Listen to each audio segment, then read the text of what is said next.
What's up, Duke fans, and welcome to another episode of Duke Blue Central, the podcast all things Duke basketball, and we're here talking about a fun one today, ladies and gentlemen. We're recapping Duke's dominating win against Virginia. Duke final score of Duke 73, Virginia 48. This was a game Duke led from the beginning and dominated the game thoroughly throughout in a game that was supposed to be close, supposed to be a good battle of two top-notch ACC teams.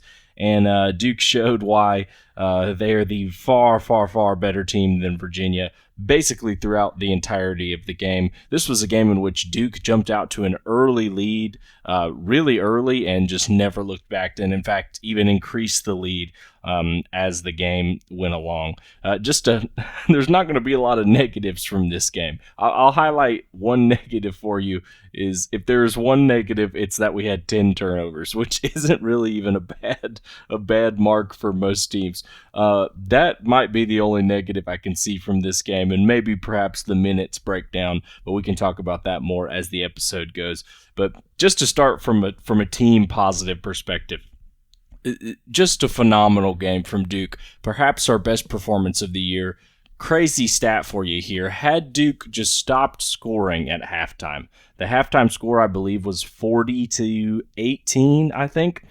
40-18 or 40-17. Had Duke just stopped scoring at halftime, just passed the ball around and turned it over every time, we only would have lost this game by 8 points, as Virginia's final score ended up only being 48 points. Just some surprising things really happened in this game, and maybe not surprising is the right word to use, but I think a lot of people, when they broke down this game before, were talking about how Virginia's front court is really good. They're going to be really good at defending Kyle Filipowski, and that Duke is going to have to play through its guards to succeed well in this game, and that just did not happen. Flip was scoring at will in the low post, and this was awesome. This was a game where he only took one three-point shot and made it, which is something I feel like he hasn't done in a lot of games. He likes to drift towards the perimeter and take those open threes, which I'm fine with him doing. But this was by far maybe the biggest game this season where I've seen Flip just dominate in the low post, which is impressive against a team like Virginia, who has such a good defensive team. Virginia is one of the better defensive teams in the ACC, top three probably, I believe. One of the better defensive teams in the country with just their style of play. And Duke was just scoring at will against them from the start of the game. I love how Duke started this game. Too many times this season we've seen Duke kind of limp out of the gate, and that is, I think we scored on our first nine offensive possessions. Just like a rocket out of the gates. They were so ready for this game and so prepared to destroy Virginia.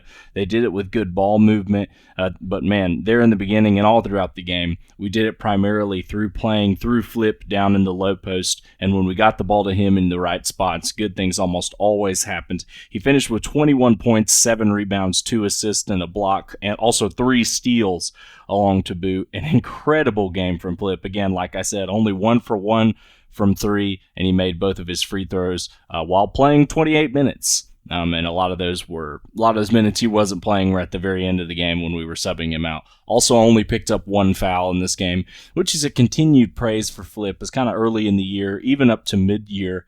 The big thing was Flip was staying out of foul trouble so that he could be on the court for long stretches of time, and he has really been able to do that in the past few games. He has cut down on stupid fouls so often. So I just want to take that time to just, shout out Flip and the improvement that he's taken. It's easy to criticize players and things like that and talk about what they need to do better, but few and far between, I feel like, do we actually compliment players for improving on the things that the coaches see and things like that. And that's something that obviously Flip has really taken to heart and improved on. Any foul that he picks up now, rarely am I saying that's a bad foul. Early in the year, it felt like 50% of his fouls were good at the basket. 50% were just like, come on, that's a stupid foul. We don't need that. Worthless. You're reaching in out from on a bad shooter at the top of the key, those types of fouls, removing screens or things like that. Rarely ever do I catch myself seeing a foul from Filipowski and thinking to myself that it was a bad foul. That's a part of his game. He's really tightened up. But what more can you say about this guy? He's playing certainly at an all-ACC or even all-American level. He's this team's leader in a lot of ways, even though I think Jeremy Roach is the team's leader in some different ways. But when it comes to scoring and pure production, Kyle Filipowski is the guy for this team. And in an important game in March against a top ACC opponent, he proved that and showed the whole country why he's the type of player that he is and why he's held in such high regard as he is. So great, awesome game from Kyle Filipowski. Another individual performance that really stood out for me was Tyrese Proctor. Proctor is really coming on strong in the past few games with the absence of Caleb Foster. Obviously, you hate Caleb Foster being injured. It doesn't sound like we'll get him back, certainly for the regular season, maybe not even for the postseason. I'm hoping he can come back for the latter end of the ACC tournament and be with us for the NCAA tournament. But this injury, I do feel like, has given Tyrese Proctor some more time on the court, and he has taken advantage of it and really stepped up in the absence of Caleb Foster. He finished playing 29 minutes tonight, going 6 for 8 from the field, hit 3 for 4 on his three-point shots. This was a good shooting day for Tyrese. And, we've had a couple of these games where it felt like Tyrese didn't have the scoring numbers you would think, and a lot of it was just because he was missing his outside shots. I've said in a few episodes, look, if Tyrese makes 2 more of his threes, the box score looks way different, and we're talking about his game way differently. And this was a game where that happened. He hit his open threes, and we are talking about him having a much better game. But he also finished with 5 assists. That's just an average day at the office for Tyrese Proctor. Such an elite passer of the ball. He was way more aggressive in this game, looking to score, which you love to see. It's something fans have been wanting to see for a while. I trust Tyrese with the ball. I know he's more times than not going to make really good decisions. He also played excellent defense tonight, not allowing Virginia to get open threes pretty much ever in the game. He's typically always guarding the opposite team's best player. He was guarding McNeely tonight, who is a known three-point shooter. McNeely finished the night 3 for 11 on his field goals and only finished with 12 points. That was good for second best on Virginia tonight. But Proctor has obviously had a great game, and I wonder if this injury to Foster has really kind of lit a fire under him to help step up and lead this team when it matters most.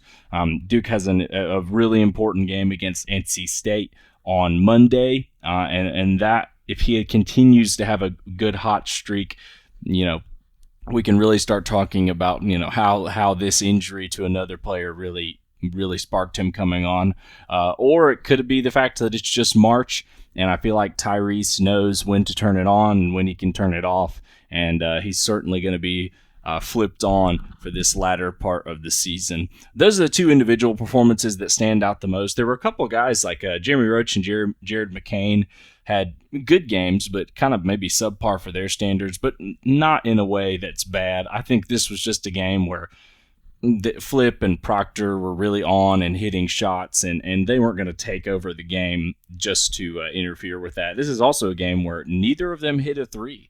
For as dominating as this game was, Duke only shot 31% from 3. First half, we went 3 for 9. Second half, we went 3 for 10. Under our season average, and I feel like there were open shots. Jeremy Roach went 0 for 4 and 3 from 3 in this game, and some of them were just shots he has just not missed at all this year. I mean, offensive rebound kick out to him, wide open. That's been about as automatic as a shot as Duke has taken this year. And he missed a couple of those. Same thing with Jared, went 0 for 3. His threes were a little more contested, but still, in a game where those guys are going 0 for 7 from 3 and you shoot 30%, I would take that. I think more often than not, those guys are not going to combine going 0 for 7 from outside. But this was a game where they were happy to distribute and still impact the game in really positive ways. McCain finished with 7, Roach with 6 points. Jeremy Roach actually also finished with 5 assists, so good on him. 1 steal for him as well. Only 1 turnover. Same for McCain, only 1 turnover, and finished with 6 boards, which is just something he just has a knack for, man. I don't know how he does it, but he can rebound the ball better than any small guard maybe I've seen at the college level, or at least watched in recent years. So good for those 2 guys. Another 2 really important players for Duke in this one and moving forward are going to be TJ Power and Sean Stewart. Sean, we've seen glimpses of in the past few games. You know what kind of player he is. He's just an electric athlete. Just sucks in rebounds more than any player on this team. He finished with 6 points, 8 boards. Good for him. Had a block and an assist as well, and a steal in there, and played well on defense against Virginia. Now, don't get it twisted. Virginia is a terrible offensive team. They are not good. I feel bad for Reese Beekman because I really do think he's a great player. I just don't think the Virginia roster has the talent on it this year as they've had in years past. And I'm not one of these guys that's a Tony Bennett hater. I think Tony Bennett is an excellent coach, and while their style is sometimes just miserable to watch, it's undeniable that they win games and that they've launched themselves into real country relevance because of that style and because of their commitment to doing all the fundamentals so solid. But they just haven't been able to do that this year, and I think a large part of that is just because of the player pool. No disrespect to those guys, but Reese Beekman really feels like he stands out way taller than the rest of them, and he's just forced to do so much that you only expect to get so much out of one guy. But yeah, when we're back to Sean Stewart, we've seen glimpses of him be really good, and he was excellent in this game as well. Had some really big dunks, and he's going to be an important piece for Duke moving forward, especially without the absence of Foster. Even though Foster's a guard, everyone on the bench is going to get more minutes now that he's out. He ended up finishing with 14, as well as TJ Power also finished with 14 minutes, and he impressed me today. I think we all know TJ can shoot. He went 2 for 5 from 3, could have hit more of those. But I thought his defense was held up today. Now, again, Virginia does not have these athletes that you're going to put out on the floor, and they're going to just take advantage of his unathleticism, maybe. But TJ played good defense, and these are sometimes older people he's playing against with experience and guys who know how to break down rookies. And Power held his own.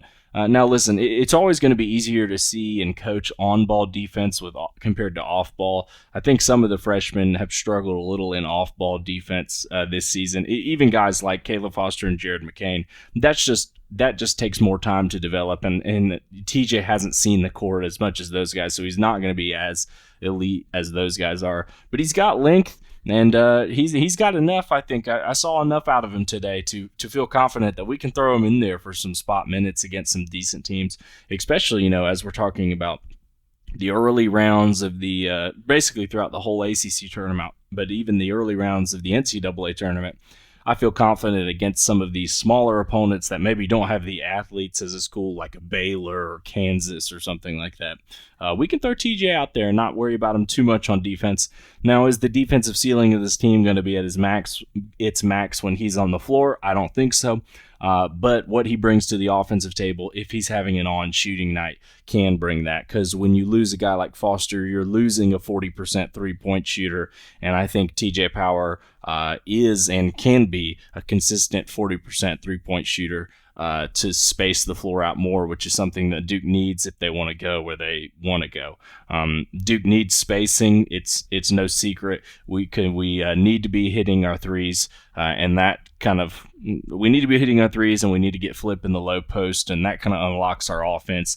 And if one of those things isn't happening, it can be difficult for Duke to win against really elite teams. If we're not hitting threes, they're just going to allow us to shoot, and we're not going to be able to get anything going in the low post with Filipowski or anybody. They can just stack the defense down there, and if they're not afraid of three-point shooters, we're going to have a hard time scoring down there in the low post. However, I do think Duke has put enough film out there that teams know how elite of a three-point shooting team we are. I think we're top 10 in the country. And the same goes vice versa. If we're not playing inside out. Flip's not getting the ball in his spots, and he's just hovering around the 3-point line. Teams are just going to run us off the line, and if we don't make the adjustment to play down low, it's going to be difficult for us to win as well. So things need to be in balance, and this was a good example of a game where they were. Ryan Young played some good minutes in this game too. Only 10 minutes from him. We've definitely seen his minutes go down, even from last year. Like, this is a guy who played even more last year, and we've just seen his minutes get cut. But I think Ryan Young can still be a really important player for us, especially in spot minutes where a couple of our other big men are in foul trouble. But I think we can officially say Sean Stewart has passed him up in the rotation, which is, I think, is something a lot of people anticipated at the beginning of the year. But I'm not here to throw any shade on Ryan Young. He's a high-effort player, and I have no doubt that against pretty much any opponent, he can make positive contributions, and I think he will, especially with his age in the tournament, be an invaluable asset to Duke. Now, other than that, the only guys we saw get minutes were Jalen Blake, Spencer Hubbard, and Neil Begovic. Unfortunately, no three-pointer for Spencer Hubbard in this game, but still, always good to see those guys on the court, especially at home in front of the Crazies. You root for those guys. Want to give those guys as much love as you can while they're here at Duke. We're lucky to have them and thankful for all the work that they put in off the court to get in those situations where they can have fun out in front of the home crowd. But yeah, awesome win for Duke. Gosh, I'm having trouble even thinking what to say for this. This is just one of those days at the office, per se, where everything just goes right. And Duke is looking like we're clicking at the right time. We're going to see if this is a trend for John Shire-led Duke teams.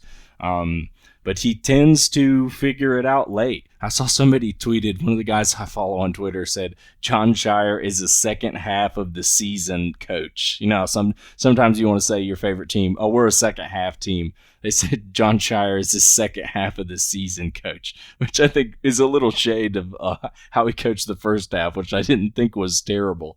But yeah, I mean, we'll see. But this is 2 years in a row where the team is just in drastically better shape in February, March than we were at beginning of the year.